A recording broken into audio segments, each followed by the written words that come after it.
Hello friends, नमस्कार। स्वागत है आपका अपने इस नए यूट्यूब चैनल पर। फ्रेंड्स, पिछले वीडियो में हमने एक्सरसाइज 8.1 का क्वेश्चन नंबर 10 तक अध्ययन कर लिए थे। आज हम एक्सरसाइज 8.1 का क्वेश्चन नंबर 11 से समझने का प्रयास करेंगे। सबसे पहले आप क्वेश्चन नंबर 11 लिखिए। क्वेश्चन नंबर 11 में हमसे बोला गया है कि बताइए कि निम्नलिखित कथन सत्य है या असत्य। कारण सहित अपने उत्तर की पुष्टि कीजिए। क्वेश्चन नंबर 11 में हमसे बोला गया है कि नीचे जो कथन दिया गया, अर्थात ये जो कथन नीचे दिए गए हैं, ये कथन सत्य है या फिर असत्य है, और अपने कारण के साथ उत्तर की पुष्टि करना है। तो फर्स्ट नंबर में हमसे बोला गया कि tan a का मान सदैव 1 से कम होता है, अर्थात tan a का जो मान है, सदैव कहने का अर्थ है हमेशा, tan a का जो मान है वो हमेशा 1 से कम होता है। समझते हैं। मान लीजिए हमने एक समकोण त्रिभुज एबीसी की रचना की, एक समकोण त्रिभुज ए बी सी की रचना की जिसका कोण भी समकोण है, और हमने लंब का मान मान लिया 3 और आधार का मान मान लिया 4, अर्थात tan a का मान हमें प्राप्त हो जाएगा 3/4, tan थीटा और लंब बटा आधार तो 3/4। और अगर हम 3 में 4 से भाग दें, 3 में 4 से भाग दें, पॉइंट से 0, 4 7 28, 2 0 पॉइंट से 4 5 20 कट जाएगा, अर्थात 0.75 0.75। और अगर इसी को हम आपस में इंटरचेंज कर दें, इंटरचेंज करने का अर्थ है बदलना, अगर इसी को हम लंब और आधार का मान आपस में बदल दें,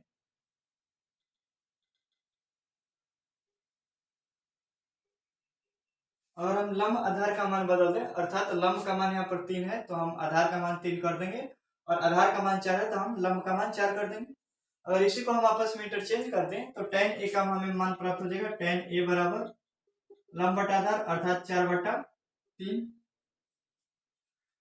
और अगर हम 3 से 4 में भाग दें एक बार में, 3 1 पॉइंट से 0 3 3 9 1 पॉइंट से 0, अर्थात 3 3 3 3 रिपीट होता चला जाएगा। हम दशमलव के बाद एक अंक का ही प्रयोग करेंगे, अर्थात 1.3। हम 1.3 लेकर चलते हैं, दशमलव के बाद एक अंक का। यहाँ पर हम देख रहे हैं कि जो मान आया है, tan a का जो मान आया है ये 0.75 है, और यहाँ पर हम जो देख रहे हैं tan a का जो मान आया है 1.3 है, अर्थात यहाँ पर tan a का मान 1 से कम है, 1 से कम, और यहाँ पर tan a का मान 1 से अधिक है। तो हमसे बोला गया है कि tan a का मान सदैव 1 से कम होता है, यहाँ पर तो 1 से कम नहीं है, जो कि कथन असत्य है, असत्य है। हमेशा तो 1 से कम आएगा नहीं, हमेशा तो 1 से कम आएगा नहीं, जैसे कि देख लीजिए यहाँ पर 1 से कम नहीं है। अगर हमसे बोला होता कि क्या tan a का मान 1 से कम हो सकता है, तो हम कहते हैं हाँ, tan a का मान 1 से कम हो सकता है। लेकिन हमसे बोला है सदैव 1 से कम होता है, मतलब tan a का जो मान आएगा वो हमेशा 1 से कम आएगा, ये निश्चित है कि 1 से कम ही आएगा? नहीं, 1 से कम जरूरी नहीं है कि 1 से कम ही आएगा, ये कथन असत्य है। आप लिख लीजिए इस बात को।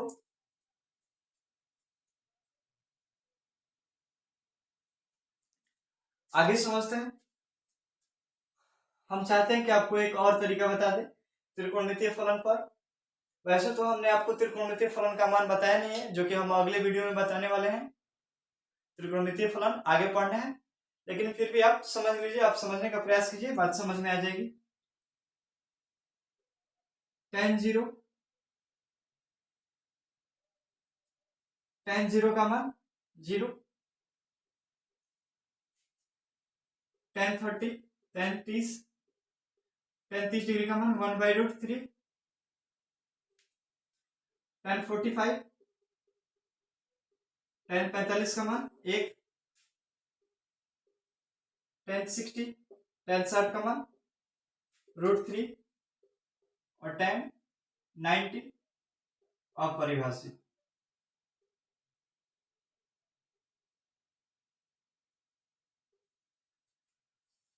tan 0 का मान 0, tan 30 का मान 1/√3, tan 45 का मान 1, tan 60 का मान √3, और tan 90 का मान अपरिभाषित। फ्रेंड्स इसको हम अगले वीडियो में बताएंगे, अगले वीडियो में हम आपको ये बात समझाएंगे। फिलहाल के लिए आप हम जितना समझा रहे हैं आप ये समझने का प्रयास कीजिए, आपको समझ में आएगी पूरी बात। हमें बोला गया है कि tan का मान 1 से कम होता है हमेशा, लेकिन यहाँ पर जो tan 45 का मान है वो 1 के बराबर है। अगर tan का मान 1 से कम होता तो ये कथन गलत है, इसका मान गलत होता, जो कि ये सही है। तो यहाँ से भी हम निकाल देंगे कि ये कथन बिल्कुल असत्य है, क्योंकि tan 45 का मान 1 के बराबर होता है और हमें बोला गया कि 1 से कम होता है।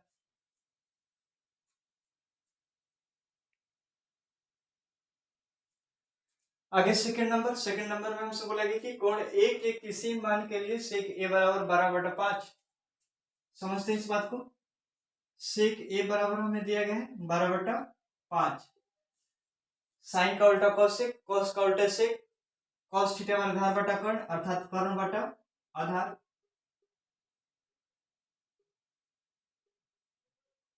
कर्ण का मान 12 और आधार का मान 5। कर्ण का मान 12 और आधार का मान 5। मतलब यहाँ पर जो आधार का मान है 5 वो कर्ण के मान से छोटा है, जो कि सही है। एक समकोण त्रिभुज में कर्ण का मान सबसे बड़ा होता है और यहाँ पर भी कर्ण का मान अधिक है, तो ये कथन सत्य है, ये कथन सत्य है।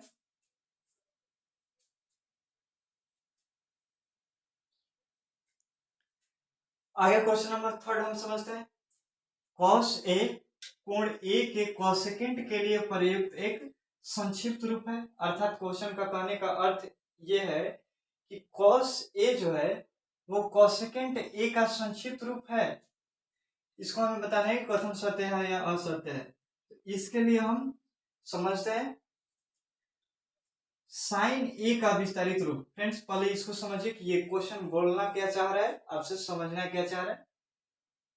हमसे बोला गया है कि cos ए जो है वो कोण ए के कोसेकेंट ए का संक्षिप्त रूप है, अर्थात कहने का अर्थ ये है कि कोसेकेंट ए का संक्षिप्त रूप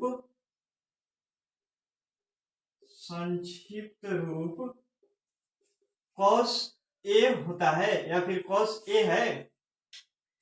हमसे पूछा गया है कि कोसेकेंट ए का संक्षिप्त रूप cos ए है, तो बिना संक्षिप्त रूप जाने हम कैसे बता देंगे कोसेकेंट ए का संक्षिप्त रूप cos ए होता है कि नहीं होता है। तो इसके लिए हमें पहले संक्षिप्त रूप पढ़ना पड़ेगा सबका। समझते हैं संक्षिप्त रूप, किसका संक्षिप्त रूप क्या होता है। और अगर मान लें हमसे पूछा गया है कि cos ए कोसेकेंट ए का संक्षिप्त रूप है, मतलब cos ए जो है वो कोसेकेंट ए का संक्षिप्त रूप है, ये संक्षिप्त रूप है। अर्थात कोसेकेंट ए का संक्षिप्त रूप cos ए होता है, ये हमसे पूछा गया है। कोसेकेंट ए का संक्षिप्त रूप cos ए होता है, तो हम इस बात को बोल सकते हैं कि cos ए का विस्तारित रूप कोसेकेंट होता है। विस्तारित रूप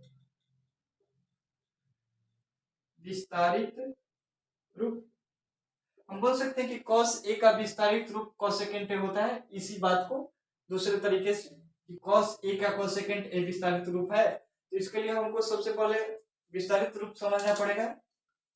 समझते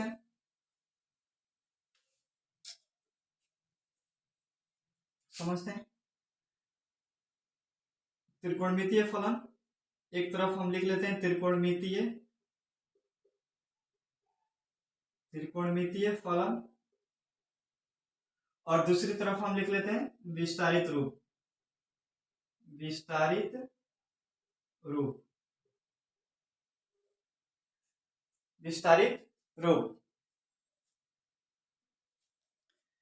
समझ लेते हैं त्रिकोणमितीय फलन और उसका विस्तारित रूप। आप जानते हैं त्रिकोणमितीय फलन की संख्या 6 होती है, साइन।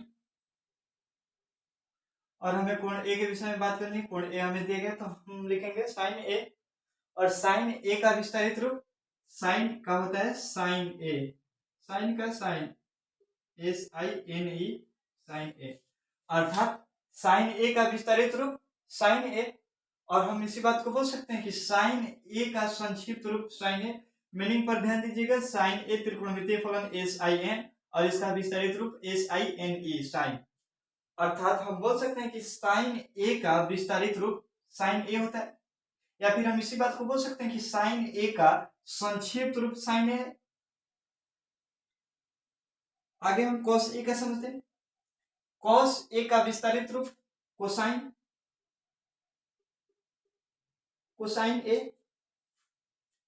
इसी बात को हम उल्टा करके बोल सकते हैं कि कोसाइन ए का संक्षिप्त रूप कॉस ए होता है, या फिर कॉस ए का विस्तारित रूप कोसाइन ए होता है। फिर टेन का समझते हैं। टेन का होता है टेंजेंट, TANGENT, टेंजेंट ए। कौन ए है तो ए, तो टेन का विस्तारित रूप टेंजेंट ए, या फिर इसी को हम उल्टा करके बोल सकते हैं कि टेंजेंट ए का संक्षिप्त रूप टेन ए होता है। आगे हम कॉट ए का समझते हैं। कॉट ए का कॉटेंजेंट ए, कॉट ए का विस्तारित रूप कॉटेंजेंट ए, COTANGENT, ठीक है, मीनिंग सही है। कॉट ए का विस्तारित रूप कॉटेंजेंट ए, या फिर हम बोल सकते हैं कॉटेंजेंट ए का संक्षिप्त रूप कॉट ए है। आगे हम सेक ए का समझते हैं। सेक ए, सेक ए का विस्तारित रूप सेकेसेंट ए, SECENT, सेकेसेंट ए, या फिर हम इसी बात को हम बोल सकते हैं कि सेकेसेंट ए का संक्षिप्त रूप सेक ए। वीडियो में आ पा रही है लास्ट वाला?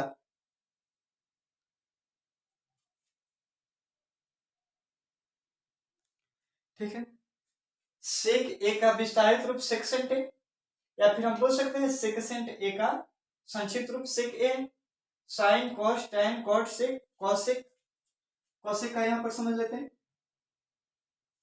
कॉसेक ए का विस्तारित रूप कॉसेकेंट ए, COSECANT, कॉसेकेंट ए, कॉसेकेंट ए। तो हम बोल सकते हैं कि कॉसेक ए का विस्तारित रूप कॉसेकेंट ए, या फिर हम इसी बात को उल्टा करके बोल सकते हैं कि कॉसेकेंट ए का जो संक्षिप्त रूप है वो कॉस ए होता है। अब फ्रेंड्स हम क्वेश्चन समझते हैं। क्वेश्चन में हमसे पूछा क्या गया है कि कॉस ए कोण ए के कॉसेकेंट ए के लिए प्रयुक्त एक संक्षिप्त रूप है, अर्थात कॉसेकेंट ए का संक्षिप्त रूप कॉस ए होता है। देखिए तो कॉसेकेंट ए का संक्षिप्त रूप कॉस ए होता है?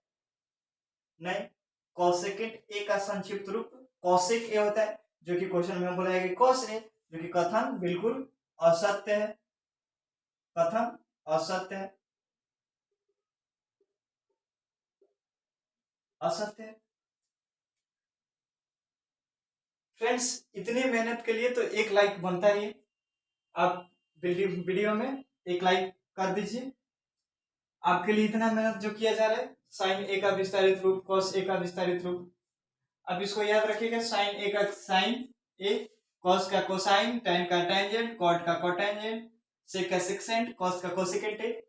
और हमसे बोला गया कोसेकेंट ए कॉसेक का विस्तारित रूप है, जो कि गलत है। कोसेकेंट ए कॉसेक ए का विस्तारित रूप संक्षिप्त रूप होता है।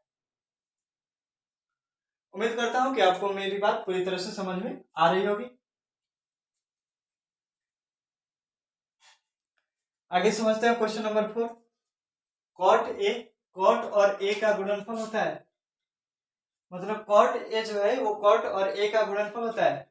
फ्रेंड्स इस बात को हम त्रिकोणमिति के परिचय वीडियो में ही बता चुके हैं कि कोई भी त्रिकोणमितीय फलन दिया गया हो और अगर उसमें कोण का मान न हो तो अपरिभाषित होता है, तो उसका मान नहीं होता है। अर्थात जैसे कि हम मान लें, हम लिख लेते हैं केवल साइन ए, तो कोण के बगैर साइन का कोई अर्थ नहीं होता है। हम इसको अगर हम कोण दर्शाएंगे ABC या फिर D या फिर कोई भी अल्फाबेट, तभी इसका अर्थ है साइन ए, जो कि हम लिख लेंगे साइन थीटा पर लंब बटा कर्ण। लेकिन अगर हम इसको हम केवल लिखें साइन, तो कोण के बगैर साइन का कोई अर्थ नहीं होता है। उसी प्रकार कॉट और ए का गुणनफल नहीं है।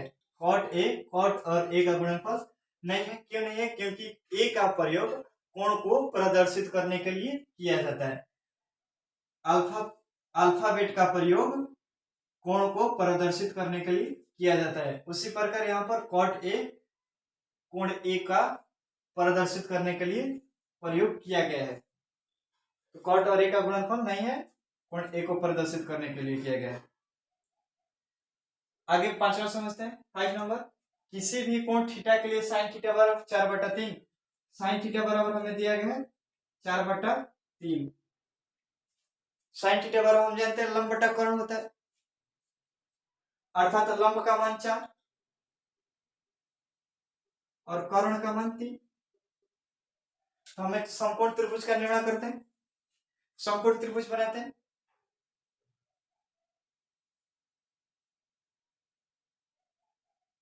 हमने एक समकोण त्रिभुज का निर्माण किया।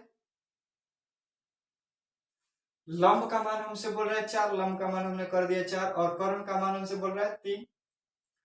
तो क्या आप ये बताइए कि ये कथन सत्य है?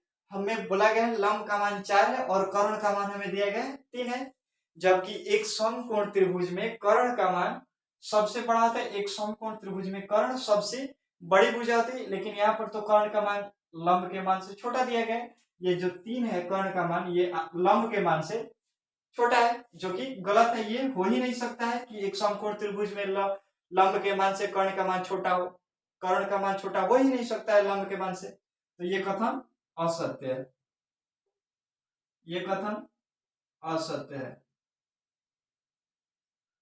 क्यों? क्योंकि लंब का मान जो होता है वो कर्ण के मान से छोटा होता है, लेकिन यहाँ पर जो लंब का मान है ये कर्ण के मान से बड़ा है, तो ये कथन असत्य है। फ्रेंड्स, इस वीडियो में इतना ही रहने देते हैं। अगले वीडियो में हम आपको त्रिकोणमितीय फलन के sine 60 degree, 30 degree, 40 degree, 45 degree, 90 degree, 60 degree, 0 degree का मान निकालना बताएंगे। तो इस वीडियो में इतना ही, मिलते हैं अगले वीडियो में एक अगले टॉपिक के साथ। थैंक्स, धन्यवाद।